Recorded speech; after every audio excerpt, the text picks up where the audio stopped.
High, আপনাদের কি বাস্তু ওরিয়েন্টেড সমস্যা হচ্ছে? যদি বাস্তু ওরিয়েন্টেড সমস্যা থেকে আপনারা মুক্তি পেতে চান, তাহলে আপনারা ইউজ করুন এই বাস্তু ধুনো। যদি প্রপার ওয়েতে বাস্তু ধুনোটি ইউজ করা যায়, তাহলে আপনাদের বাস্তু দোষ নাশ হতে বাধ্য। আমি বহু মানুষকে এ যাবৎ বাস্তু ধুনো দিয়ে দেখে এসছি, তাদের বাস্তু দোষ অনেকাংশে কমে গেছে এবং বাড়িটি খুব হ্যাপি আছে, অর্থাৎ বাড়ির মেম্বাররা খুব হ্যাপি আছে।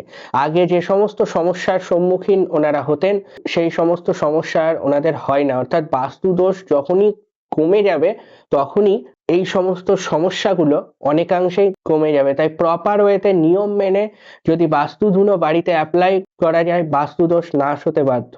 আজ এই অবধি, ফিরে আসবো আবার আপনাদের সাথে বিভিন্ন রকম জ্যোতিষ ওরিয়েন্টেড টপিক নিয়ে এবং সমস্যার সমাধান নিয়ে। সবাই ভালো থাকবেন, সুস্থ থাকবেন, আনন্দে থাকবেন। বাই।